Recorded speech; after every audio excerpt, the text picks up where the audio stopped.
best defensive back you went up against this season was? Ooh, that's tough. I'll probably say Coatesville. Okay. Carrot. He was strong. Okay. And they I guess they planned their defense out well, so they watched tape and they scouted us, so they knew what they was doing. Okay, that was a tough night for you? Yeah. Okay. In week 1, best LL back, D-back you saw this season. Throw somebody a bone here, man. Come on. Township. Okay. It's probably Tyler Krapinski.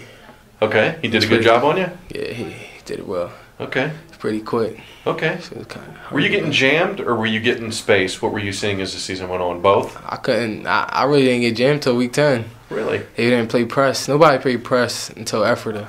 Really? Everybody played spaced out. Is that good or bad?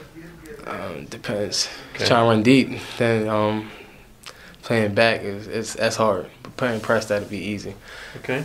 All right. You guys ended up winning what, 3 of your last 4? Yeah. Did that leave some good taste in your mouth? Because I know the first 6 weeks or whatever weren't so hot, but to at least get on the train there in the end and win some, was that okay?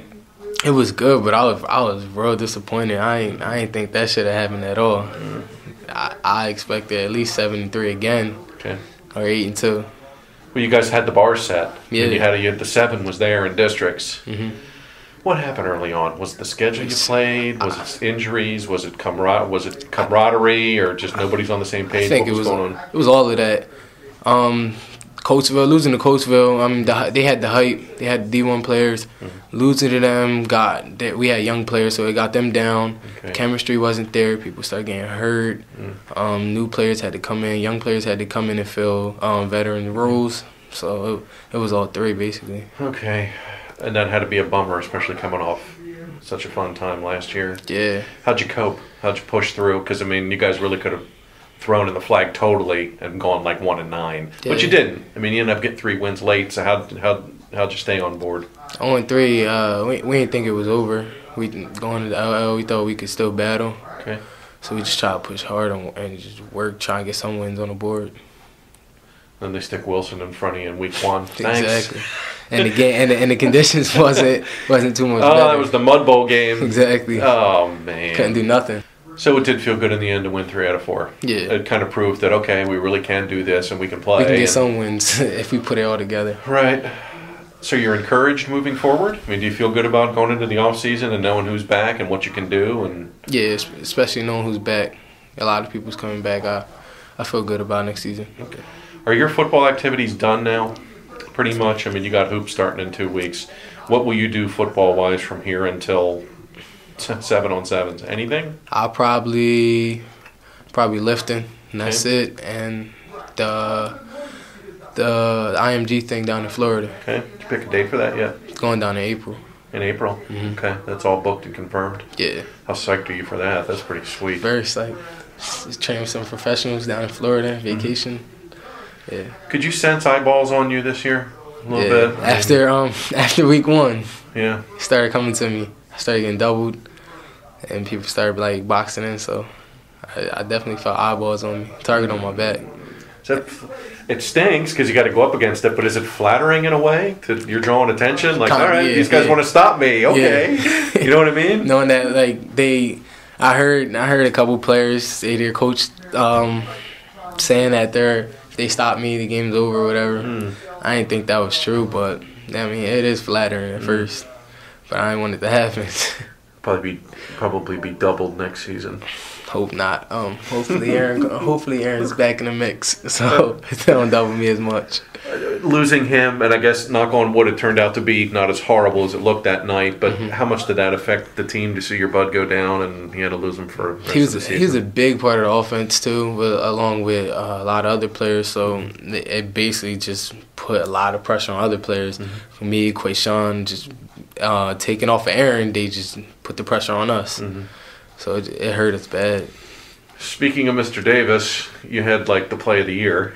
Oh, Wow. Has that sunk in yet? Did you watch the tape a million times? I watched it like 30 times. What happened there? How did you even stay heads up to make that play? Seriously, you don't practice that, do you? Don't. It was basically that corner. We knew it was gonna get picked on because of size wise. Okay. And he's a rookie, and I switched to his side to help him out. So we knew he was gonna go for it all. Mm-hmm. I got the pick, and we just wanted to get a touchdown. Both of us, we wanted to get a touchdown, so I pitched it back, and I was gonna let him go down, but I was like, nah, he's still up. I seen him standing up, so I went back. I called for the pitch, and he pitched it back, and my teammates are out front. Well, the crazy thing was, after you pitched it, you stayed heads up and stayed in the play because you were basically down. Yeah. So, but you saw it developing enough to get back up, and you knew you had to get behind him so you could lateral. I seen him going down a little bit. I seen him standing up. Yeah. I thought the play was going to be over. I thought he was going to blow a whistle or something. Okay. And he was still standing up, so I'm like, my instincts was like, just go get it back. Sure. Did you shout at him? Yeah, I was like, come on, pitch it back. And he pitched it back, and it went on from there. And then you turned the Jets on. Are you surprised? This sounds silly, but are you surprised you weren't tackled? Because seriously, if you watch the tape, it was a long play. They missed a couple tackles. After the first missed tackle, I thought I was gonna go down. Okay. Yeah, I kept looking back. I thought he was gonna get me. He almost got me. Did you get in? Because there was some controversy in the end if you got in or not. I put the ball out, but I don't know. Well, the ground can't cause a fumble, so as long as you broke the line, it's a touchdown. Mm-hmm. That was crazy. So you have seen the film and you've heard the call. Oh my goodness! Yep. Heard it all. That was classic. That's so cool that game ended up being on TV. Yeah, that's what I said. Keep that forever. It was crazy. Is that the most fun play you've ever? I mean, you had the Hail Mary against Penn Manor. Were they comparable or are they? The Penn Manor had to be the best play. Okay. It was the end of the game and it was all on the line. Mm. Looking forward to basketball? Of course. I'm mad that the football season's over, but basketball season's looking great the way it's set up. So as long as everybody stays healthy and all, I'm ready for it. You getting anything in your mailbox or phone calls yet in colleges? Anybody scooping around? I'm getting a bunch of letters every day, but no calls yet. I get like 2 or 3 letters a day. Okay. Football? Yeah. Mostly right now? Yeah, I got like one D1 basketball letter. Email. That was it. Who was that from? Some small, I think it was Quinnipiac. Okay. Yeah. Okay.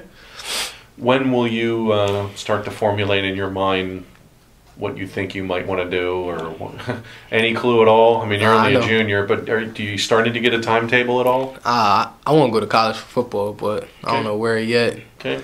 I see the interest, but I don't have no idea where I want to go yet. Okay. Just you're gonna let it go? Yeah, I'm going to see what happens. See what happens? Yeah. Okay. D1 obviously is the goal. Yeah. Scholarships are nice. Yeah. Give me your size. 5'10", 178. All right. Can we stretch you to 6 foot? Yeah. Maybe 6'1"? Is there a machine in the back?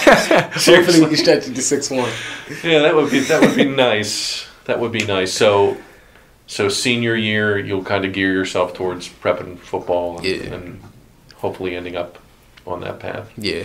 Okay, I'd be remiss if I didn't ask you about Jonathan because he also had a huge year and he went over 2,000 and you went over 1,000 and that's like never happened here. Yeah. Your relationship with Julio, what he brought to the field, learning a new offense, the whole spiel. How did he do? Relationship, basically, this relationship been built since we was like 11, 12 years old. Wow. And when playing midget football, it's been the same thing, like this year. And we just always had a connection. He can trust me, I can trust him. Mm-hmm. If he can count on me to get the ball, and I can count on him to get the ball to me. So that worked out great with the relationship. And he always wants to win, so he's gonna do whatever to win. Mm-hmm. Fighting for yards, going down, making a hit, throw an interception, try to get the ball back, whatever you got to do. Tough. He's one of the toughest, grittiest LL QBs I've seen in a while. You think he was 6'4".